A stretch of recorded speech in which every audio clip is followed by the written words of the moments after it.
Good afternoon. This is Juliet, and today I would like to talk to you about the savings, or rather, the lack thereof. Looking at this crisis right now, there have been many people who have either been downsized or other people who are still staying in their jobs, working at a distance, reduced timing, whatever might be the measure. There's a lot of anxiety around what is going to happen if I lose my job. So, for the cases that this happens to us, what is actually helping us is our savings account.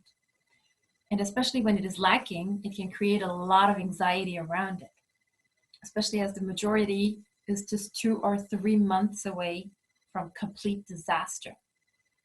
You can say the mortgage payments just continue going, the electricity, the school for your kids, whatever it might be. All of those expenses are still there. And so having a comfortable savings account really gives a lot of safety and security, the feeling that we'd still have another option than to just take up another job that doesn't fit us or to have to make complete sacrifices in our own business. So you might wonder, how does that actually relate to peak performance?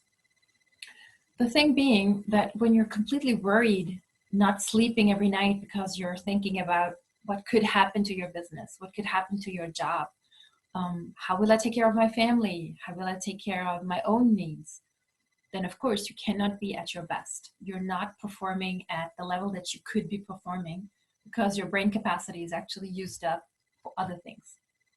That is unfortunately a very, very true reality for many people, where the savings account is either too low in their eyes or just not existent. The question is, what is actually enough for you, a savings account? Is it 6 months that you can hold without having income? Is it 12 months? Is it 2 years? What does it mean to you? How does it make you feel to have such a cushion? So, knowing that this number might be difficult and very different from what you want to have, why aren't we taking actions to actually get to it? Because the theory is quite simple. We just say, spend less than you earn, and the classical theory of pay myself first, of saying as soon as your paycheck comes in, there is a chunk of money, let's say 10%, that goes to a separate account, or another chunk that goes away for taxes, so you don't even touch that money again. And then afterwards, you take care of the expenses or your leisure activities, etc. In most of the cases, that just doesn't happen, though the theory is very clear about it and very easy, like you'd say, simple to do, but it's rarely really put in place that way. So what is actually hindering us from doing and taking those steps? Actually, the difference is it is not about the theory. Those are strategic steps. This is not about the reality that is going on. Because the way we handle money, how we learned how to handle money, is not in school or at business school, where we might learn how to balance accounts or where we should be investing, what is more risky, what is less risky. But the thing is, that is just strategy and theory on the paper. The way that we do handle finances personally might be a complete different picture.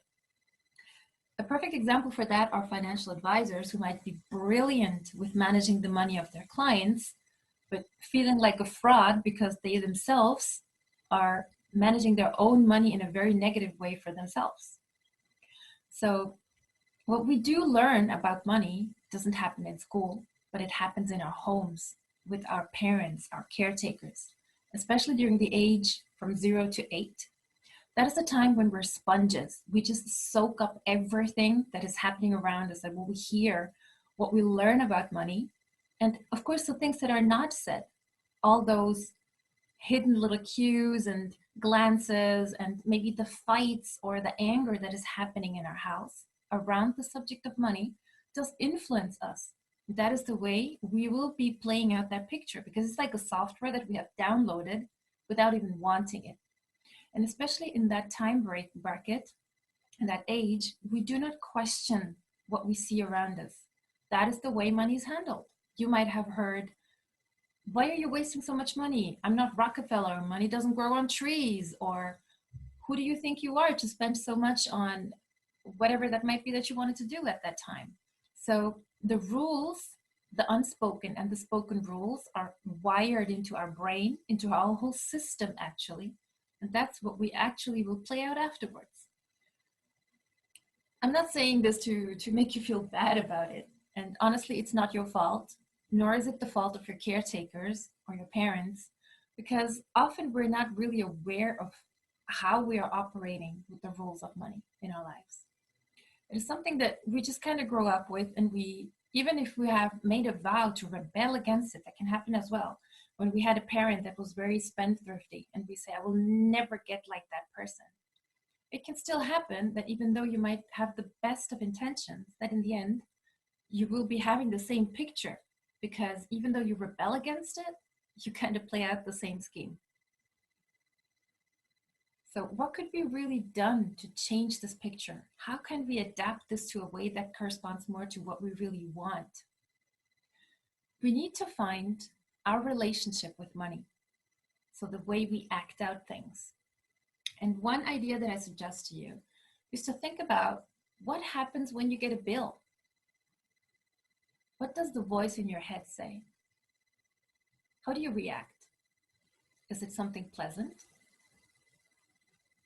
What does the voice in your head play out? Does it say, it's not enough? It's too expensive? And what are the sensations that you feel in your body? Do you feel a knot in your stomach? Is there a tightness in your throat, in your chest, or somewhere else? So all these are real manifestations. This is not just woo-woo stuff, because according to what you do actually feel and according to what you think, your actions will differ. They will be really different. If you feel that it is just a bill, you will go and pay it and get over it. But if you feel that it is unjustified or it's too much, you feel restricted, maybe you have difficulty breathing, all of this will lead to it that you will be very prudent and very cautious and falling back into the patterns that are feeling safe for you, even though they might not correspond to what you actually want. And another idea that I would suggest to you is to think about, how do you react to the people who actually do have that nice cushiony savings account that you would like to have? Think back about the situation where you might have met someone who had what you wanted. What was your reaction? Did you think that they were greedy? Or did you feel that they must have done something illegal to get to that money? Or they must have cheated good people and taken it away from them for them to be wealthy? Were you jealous? All these are human emotions. And the issue of money, that is just a piece of paper, is surrounded by so much stigma, so many emotions. So it is not really surprising that it has a lot of charge around it. And so when you think about it and tell yourself consciously that you would like to be one of those people, it is a clear contradiction to your conscious objective. You tell yourself, I want to have whatever, 100,000 on my savings account. And at the same time thinking that a person who has that is greedy. Or you think to yourself, having money just more than to survive is not spiritual. Or you need to work really, really hard to get to that money. There's so many contradicting beliefs in there, so that actually your choice, your conscious choice, kind of gets drawn into it, and it kind of gets submerged. So unconsciously, you will sabotage your effects to get to that effect. And so it is really about the mindset. If you change that mindset, then you will also take the actions that go with it to make it happen. Because the theory is simple. Just spend less, put it away, right? So if this has resonated with you, please leave a comment below, and don't hesitate to reach out to me if you would like to really dig into your own issues, the really hidden obstacles that are holding you back and might have been already for many years. I would be very happy to do a clarity strategy session with you so that we can find also a way to get over those obstacles and how we could be working together on making that really quickly and not taking years to get to the other side of having that nice cushiony savings account. So that's it for today. Thank you for watching, and talk to you soon.